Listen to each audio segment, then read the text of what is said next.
I am finally free. So why don't I feel free? It's a question that haunts almost everyone who has escaped a narcissistic relationship. You've packed up your belongings or watched them leave. The door has closed for the last time. The physical presence of your abuser is gone. Yet somehow, they're still with you. I'm Grace Channing, author of Love Crimes.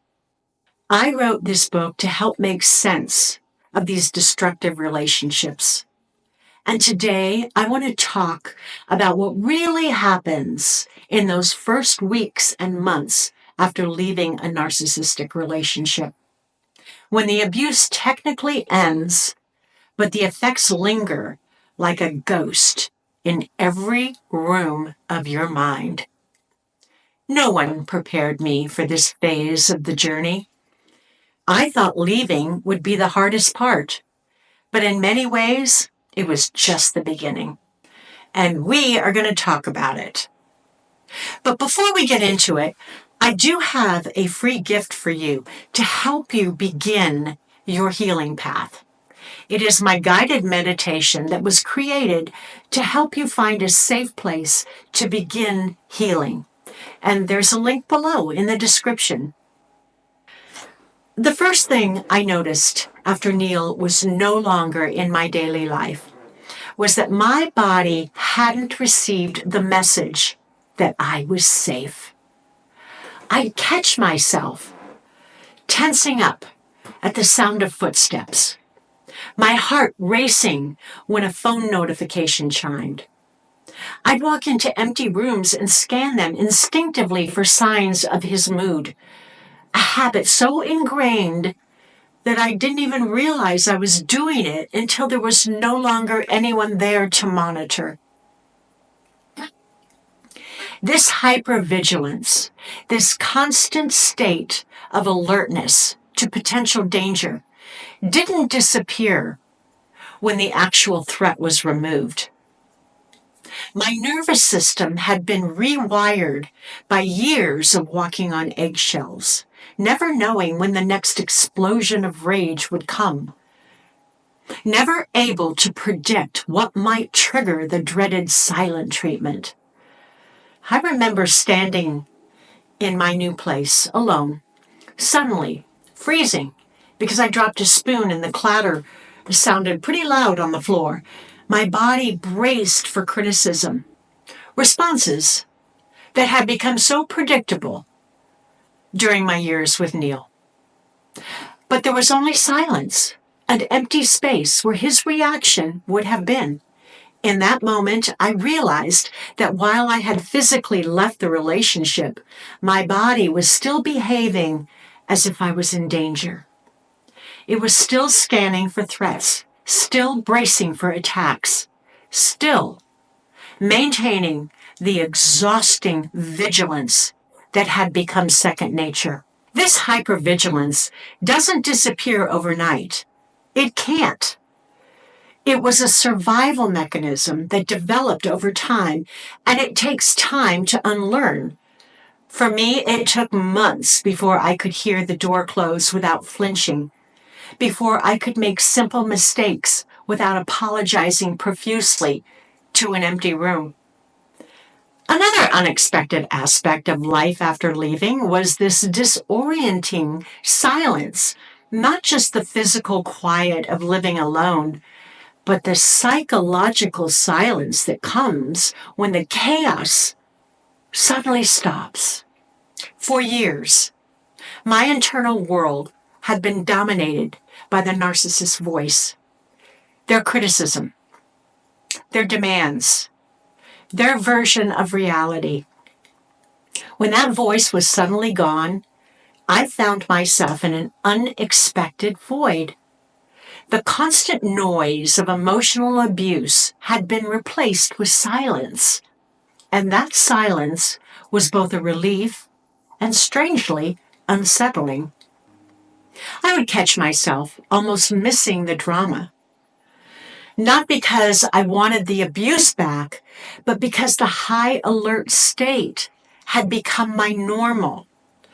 The constant management of another person's emotions had given my days a dark purpose. And without that, I sometimes felt adrift. Now, this is a common experience for survivors, though it's one we're often ashamed to admit.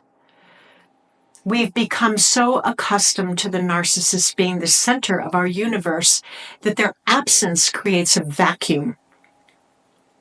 We've organized our thoughts, our actions, our very sense of reality around them for so long that their removal leaves us momentarily disoriented. In these quiet moments, I had to confront an uncomfortable truth. Part of me had adapted to the abuse. Part of me found ways to function within that toxic dynamic. And now that dynamic was gone. I needed to learn how to exist in a different way, a healthier way, something that I had been removed from in the toxic relationship, and something I had to consciously relearn. Perhaps the most disturbing discovery after leaving was that Neil's voice remained in my head long after he was gone from my life. I would accomplish something and immediately hear his dismissive tone minimizing my achievement. I would make a decision and hear his criticism questioning my judgment. I would feel a moment of joy and hear his voice suggesting I didn't deserve it. The narcissist doesn't need to be physically present to continue their campaign of devaluation. After years of absorbing their perspective, we internalize their voice, becoming our own gaslighters, our own critics, and in a way, our own abusers. This internalized voice was perhaps the cruelest legacy of the relationship.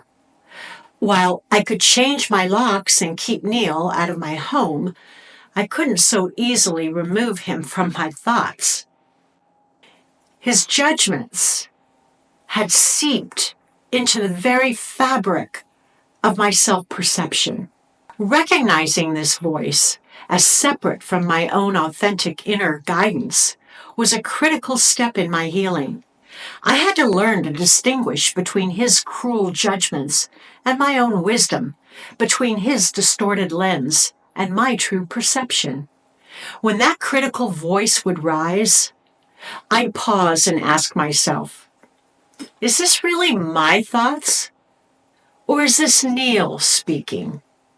Over time, I became better at identifying his influences in my thinking, and with each recognition came the opportunity to consciously reject the voice and replace it with my own compassionate perspective.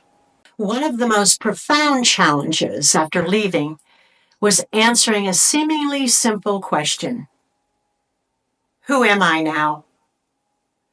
Narcissistic abuse has a way of erasing your identity, your preferences, your opinions, and even personality traits get suppressed to accommodate the narcissist and avoid conflict.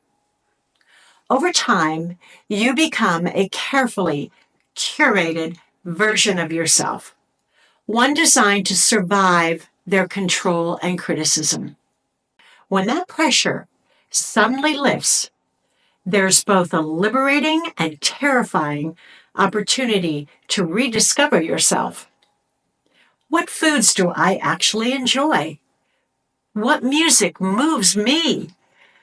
What opinions do I hold when I am not afraid of being attacked for them? What parts of myself did I hide away to keep the peace? I remember standing in a store, trying to choose a simple item for my new place, and feeling paralyzed by the decision. For years, my choices had been influenced by anticipating Neil's reaction. Would he find this too gaudy? Too simple? Would it trigger criticism? Without that constraining force, I felt oddly adrift, unsure of my own preferences. This identity reclamation isn't a single event, but a gradual process of reconnecting with your authentic self. It happens in small moments. When you order what you truly want from the menu rather than something that would please someone else. When you express an opinion without bracing for the attack. When you recognize a genuine laugh bubbling up from within, a spark of joy coming over you. These moments are precious milestones on the journey back to yourself. Each one represents a piece of your identity being reclaimed from the shadow of abuse.